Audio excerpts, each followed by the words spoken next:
गौतम बुद्ध ने अपने उपदेशों में जिंदगी को सही तरीके से जीने का मार्ग बताया है। आइए आज उनके द्वारा कही 2 कथाओं को मैं ऐसे बताऊंगी कि आपको जीवन जीने का रहस्य मिल जाएगा। दोस्तों, क्या आप जानते हैं मृत्यु क्या है? मृत्यु को समझना एक जटिल विषय है। जो इसे समझ लेता है वह जिंदगी के असली मायने जान जाता है। यही सवाल गौतम बुद्ध की एक शिष्य ने गौतम बुद्ध से पूछा कि आखिर शरीर त्यागने के बाद आत्मा की यात्रा कैसी होती है, वह क्या करती है और उसका क्या होता है। यह सवाल सुनकर महात्मा बुद्ध के चेहरे पर मुस्कुराहट सी आ गई। महात्मा बुद्ध ने बड़ी ही शालीनता के साथ अपने शिष्य से पूछा, पहले तुम मुझे ये बताओ कि अगर कोई तीर सीधे आकर तुम्हारे हाथ पर लगता है तो तुम सबसे पहले उस तीर को निकालोगे या ये देखोगे कि तीर किस दिशा से आई है। वो कहते हैं ना दोस्तों, कौवा कान को काट के ले गया तो लोग कौवे के पीछे दौड़ने लगते हैं, ना कि अपने कान को देखते हैं।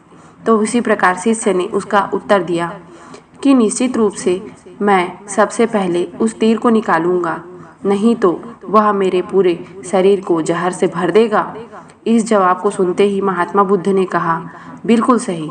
मनुष्य को अपने मौजूदा जीवन में सभी समस्याओं को सुलझाने में अपना समय और मेहनत झोंक देनी चाहिए, ना कि ये सोचने में कि अगले जन्म में क्या होगा।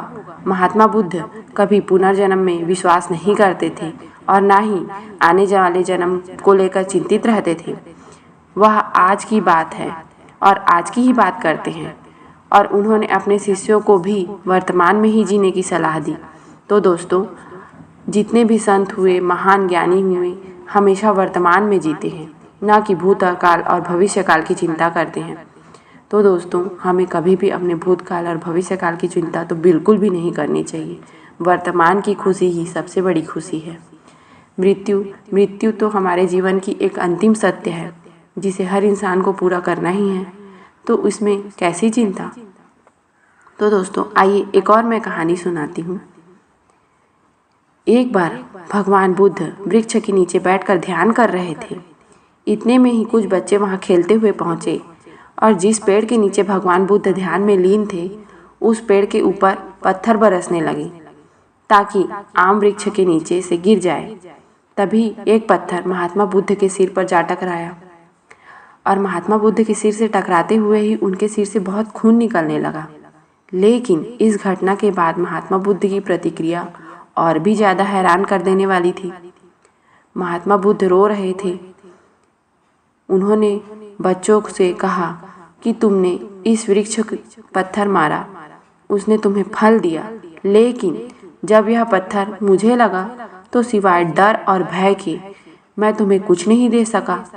बुद्ध की इस बात में काफी गहराई थी कि इंसान जब डर और भयभीत होता है तो वह किसी काम में मन नहीं लगता और ऐसे में अपने मन को